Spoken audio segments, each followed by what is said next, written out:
بسم الله الرحمن الرحيم وصلى الله على نبي الكريم. سبحانك لا علم لنا إلا ما علمتنا إنك أنت العليم الحكيم. Mesdames, Mesdemoiselles, Messieurs, bonsoir. Je me présente. Je suis l'artiste mauritanienne Tahara Mentembere. Il n'a jamais été dans mes habitudes de faire des vidéos ni des vocaux, mais ce qui vient de se passer tout récemment dans le pays me paraît d'une importance primordiale qui fait que je me sens obligée aujourd'hui de parler. Alors, je fais partie d'une classe sociale qui se prénomme Igaoun, les griots, qui fait partie de cette ethnie, les Maures, comme les autres classes sociales, qu'on appelle les Haratines, ou les forgerons, ou beaucoup d'autres Mauritaniens qui sont des tribus. Ces gens-là font partie à chaque fois d'une tribu. Les Igaouns ont chaque groupe social a sa tribu. Les Haratines ont leur tribu. Cette ethnie-là, elle se partage quoi? Une civilisation, une langue que nous parlons tous, une culture immense. Depuis mon jeune âge, j'ai grandi en Mauritanie. Je suis allée très jeune aussi en Occident. Moi, j'ai fait mon collège à Nice. J'ai fait mon baccalauréat à Paris. J'ai été à l'université à Paris, à la Sorbonne. J'ai fait sciences économiques. J'ai vécu en Occident longtemps, mais je suis revenue ici depuis 25 ans maintenant. Depuis toujours, mon jeune âge que j'ai passé ici, depuis ces dernières années où je suis revenue chez moi, je n'ai jamais vu une ethnie, une classe sociale brimée. Nous sommes des Maures avec des négro-africains. Nous prions dans les mêmes mosquées. Nous partageons le même moyen de transport. Quand on meurt, nous sommes dans les mêmes cimetières. Nous sommes dans les mêmes écoles. Nous prenons les mêmes moyens de transport. Je n'ai jamais eu de toute ma vie vu une ségrégation dans ce pays. Tout ceci va m'amener à parler de l'apartheid. C'est quoi l'apartheid en fait? L'apartheid, c'est une ségrégation raciale qui a été instaurée en Afrique du Sud et qui est fondée sur le développement séparé des populations. Ce développement séparé des populations n'a jamais existé chez moi. Alors, tout récemment, alors que je suis quelqu'un qui lit beaucoup, je travaille, j'écris beaucoup, je ne m'écoute pas, je ne suis pas quelqu'un qui est très branché sur les télés, sur les vocaux et tout cela, mais on m'a envoyé des choses que l'honorable député Biram a dit et qui m'ont bouleversé. J'ai été profondément choquée. Monsieur Biram, je ne peux pas douter une seconde qu'il ne comprend pas ce que cela veut dire l'apartheid.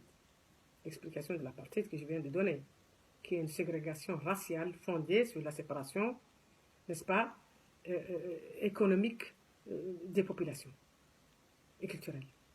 Non, cette séparation n'a jamais existé chez nous. Et elle n'existera jamais. C'est vrai qu'il y a des problèmes qui sont en réalité qui proviennent de la pauvreté, des séquelles de l'esclavage. Oui, l'esclavage a existé chez nous, à l'instar de tous les pays du monde, de toutes les grandes démocraties, les États-Unis, la France, enfin tout le monde a pratiqué l'esclavage ici. Je ne veux pas dire par là que c'est une très mauvaise chose qui a été combattue partout et que nous combattons ici et qui a été interdite dans la constitution mauritanienne. Qu'est-ce qu'on peut faire de plus que ça? Oui, il y a des poches encore de résistance. Il faudrait s'attaquer à ces poches de résistance et surtout, il y en a sûrement. Je n'ai pas été dans les très fonds de la Mauritanie pour cela, mais je suppose que ça existe et c'est surtout basé sur la pauvreté des gens. Pour essayer d'éradiquer tout cela, il faudrait s'attaquer à la pauvreté, donner à ces gens-là les moyens. Oui, il faudrait s'occuper de ces gens-là. Mais les classes sociales, M. Biram, qui est d'une classe sociale, les Haratines, mais ces gens-là, ils ont des gens qui sont lumineux chez eux, des lumières. Il y a des grands imams mauritaniens. Il y a des hommes, des familles importantes qui sont d'origine Haratine dans ce pays et qui sont respectés, aimés. On dit chez nous, c'est quoi? Cela veut dire tu peux rire alors que ton père n'est pas Daha ou Hamati. C'est un Hatani. Aujourd'hui, chez nous, un Hatani qui est respectable. il peut épouser n'importe quel mauresque, de n'importe quelle tribu, de n'importe quelle classe sociale dans ce pays-là.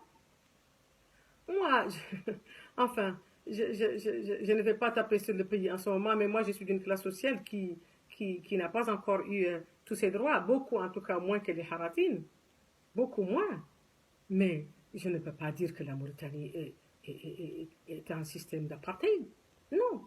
Je peux dire que, comme tous les pays africains, pauvres encore, où il y a eu beaucoup de choses, où on essaye de faire avancer les choses, il y a des manquements, oui.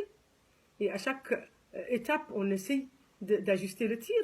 Il y a des choses qui manquent encore et nous devons conjuguer nos efforts afin de réussir à sortir la Mauritanie de ceci. Mais si Biram, l'honorable député, me dit que mon pays est l'apartheid, je me sens visé personnellement.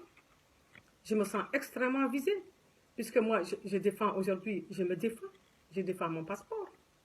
Je demande aux Nations Unies de m'expliquer ce que c'est que l'apartheid. Si mon pays est l'apartheid, c'est grave. Moi, je me sentirais... on va me fermer toutes les portes du monde entier, puisqu'on avait fermé, et je me souviens très bien que sur mon passeport, il y avait écrit que c'était interdit d'aller en Afrique du Sud, puisque c'est l'apartheid.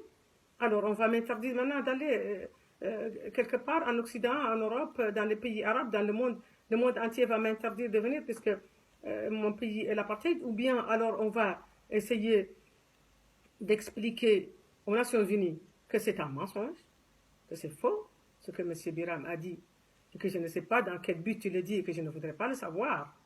Mais je m'inscris en faux complètement et je m'insurge et je suis profondément choquée. Si M. Biram, l'honorable député, a des comptes à régler avec l'État mauritanien, je ne suis pas là pour m'opposer à cela. Biram, comme moi, c'est un citoyen mauritanien, il est libre de défendre ses droits et même les droits de tous les autres.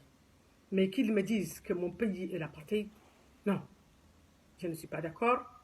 Et je voudrais bien que le monde entier m'explique est-ce que cet homme a le droit de faire ceci ou s'il n'a pas le droit, il faudrait peut-être aviser.